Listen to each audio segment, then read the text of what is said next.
Fala galera, vamos codar? Hoje a gente vai resolver mais um exercício de entrevista, dessa vez nível Amazon, LinkedIn, Microsoft e Samsung.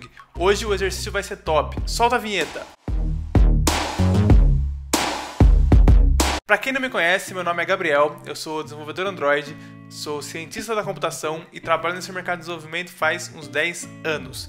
E hoje a gente vai resolver esse exercício que é mais um desafio de entrevista, Array Max Consecutive Sum.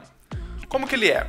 Bom, basicamente ele diz que, dado um vetor de inteiros, a gente tem que encontrar a maior soma possível entre todos os subarrays contíguos. Contíguos significa entre todos os subarrays que os elementos um é vizinho do outro. A gente não pode pular elemento, a gente não pode pegar um elemento do final do array junto com o elemento do começo do array para fazer um subarray. O subarray tem que ser sempre de elementos que estão um do lado do outro.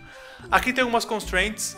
O array de parâmetros sempre vai ter no mínimo 3 elementos e sempre no máximo 10 elevado a 5 elementos. E cada elemento desse array pode estar entre menos 1000 e 1000 positivo. Vamos ver alguns exemplos para ficar mais fácil de entender. A gente tem esse array aqui, 2, menos 5, 10, 1, 4 e menos 10. E a gente tem diversos subarrays. Por exemplo, 2 é um subarray. 2, 5 e 10 é um subarray. 10, menos 1, 4, menos 1, 4, menos 10. Enfim, aqui tem alguns exemplos, mas aqui são só alguns subarrays. A gente pode ter diversos. Cada um desses elementos individual é um subarray. Cada par de elementos também é um subarray. Cada trio e assim vai. Qual que é a soma desse subarray?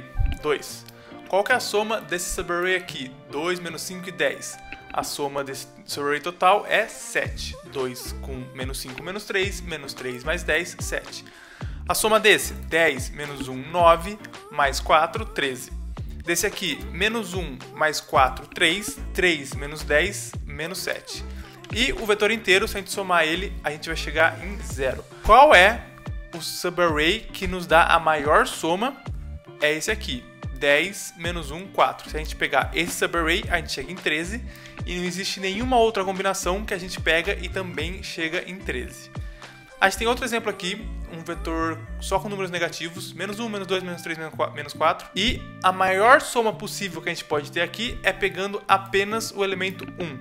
Para fazer essa soma, a gente sempre tem que pegar pelo menos um elemento. Aqui, se a gente pegar só o elemento menos 1, é a maior soma que a gente consegue ter, porque é um array só de números negativos.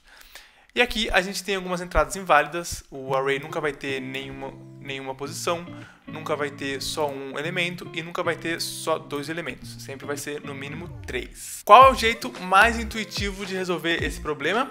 É encontrar todos os subarrays na força bruta. Como é isso?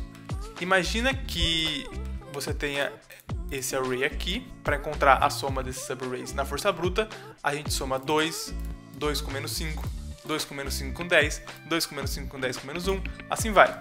Fizemos todas as possibilidades começando na primeira posição. A gente vai para a segunda posição e começa a analisar todas as possibilidades. Menos 5 com 10, menos 5 com 10 com menos 1, menos 5 com 10 com menos 1 com 4 e assim vai. Qual que é o problema dessa solução? Que ela é extremamente pouco performática. A complexidade desse algoritmo é de n ao cubo, ou seja, para cada elemento, a gente precisa percorrer todos os subarrays do nosso vetor. A solução intuitiva fica assim. A gente tem o maxsum, que começa com o menor valor dentre os inteiros. E aí, para o i, começando na primeira posição, a gente cria um índice j que vai de i até o final. E aí a gente cria outro for que vai de i até j. Então, na primeira iteração, ele vai pegar só o 2. Na segunda iteração, ele vai pegar o 2 e o 5. Na terceira iteração, o 2, o 5 e o 10. E toda vez que a gente está nesse terceiro for, a gente vai somando. Quando a gente sai desse terceiro for, a gente verifica se nossa soma é maior do que a soma que a gente encontrou. Se for maior, a gente consegue ter esse elemento com a maior soma até agora. Se não, o algoritmo continua rodando. E for dentro de for dentro de for 3 vezes, nos dá a complexidade de n ao cubo. Essa solução é extremamente mal performática. E como seria a solução ótima para esse problema? Esse problema ele é tão clássico que existe um algoritmo que resolve ele, que chama algoritmo de Cadene. O algoritmo de Cadene basicamente funciona da seguinte maneira. Vamos supor que a gente tem nosso array e ele trabalha com duas variáveis, uma variável maxsoma e uma variável soma. As duas começam com o primeiro elemento do array, nesse caso as duas vão começar com 2. E esse algoritmo ele é ótimo, ele é performático, porque ele percorre apenas uma vez o vetor. E ele percorre da seguinte maneira. Ele sempre faz a seguinte pergunta: o que é maior? Eu incluir esse novo número na minha soma ou começar uma soma a partir desse número? Por exemplo, nesse caso, se ele incluir o menos 5 na soma, a gente fica com menos 3. Se ele partir do menos 5, ele começa em menos 5. O que é maior, menos 3 ou menos 5? Menos 3. Então ele inclui esse elemento na soma. E ele verifica: soma é maior que maxsoma? Não, então ele não faz nada. Aí ele vai para o próximo número. O que é maior? Eu incluir o número 10 na minha soma ou começar uma soma a partir de 10? Nesse caso, começar uma soma a partir de 10, porque se eu incluir 10 na minha soma, eu vou ficar com 7. Se eu começar em 10, eu tenho 10. Então eu venho aqui, minha soma é 10, minha soma é maior que a minha maxsoma? É, então minha maxsoma é 10. Próximo número.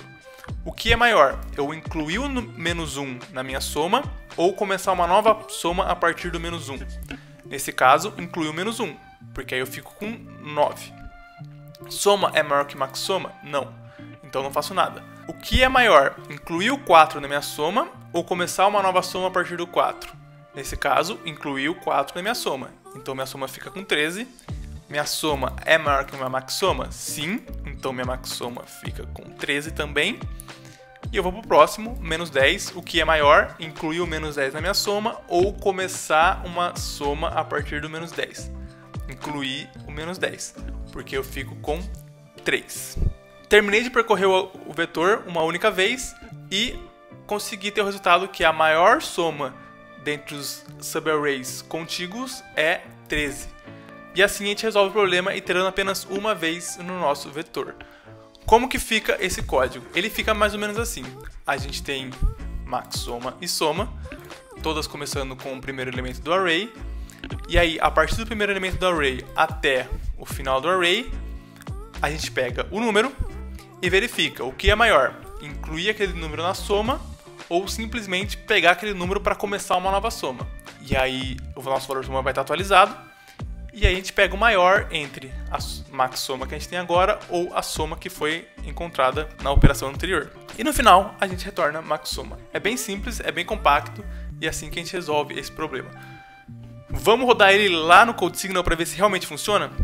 Colar ele aqui no nosso CodeSignal e rodar alguns testes mais básicos. Nesse momento ele roda alguns testes sem estressar muito, sem ser números muito grandes, sem ter arrays enormes e coisas do tipo, só para ver se a nossa lógica está certa. Se a nossa lógica está certa, nossa lógica está certa, passaram 6 testes fechados e ao total 11 testes. Agora eu vou submeter clicando nesse botão aqui, ó. Clique. E aí a gente vai fazer com vetores muito maiores e mais pesados. Vamos combinar que se passar, eu ganho o seu like, ganho sua inscrição. Combinado, hein? Passou, ganhei. Amei a sua IDE. Nice work. Recebi outro feedback de nice work. Adoro essa plataforma, ela só me elogia. E a gente recebeu 2.000 moedas, muito legal. E aqui a gente tem outras soluções em Python, em Java, em C++, em Scala, que a gente poderia comparar com as nossas soluções. Fechado? Muito obrigado para você que ficou aqui no vídeo até o final.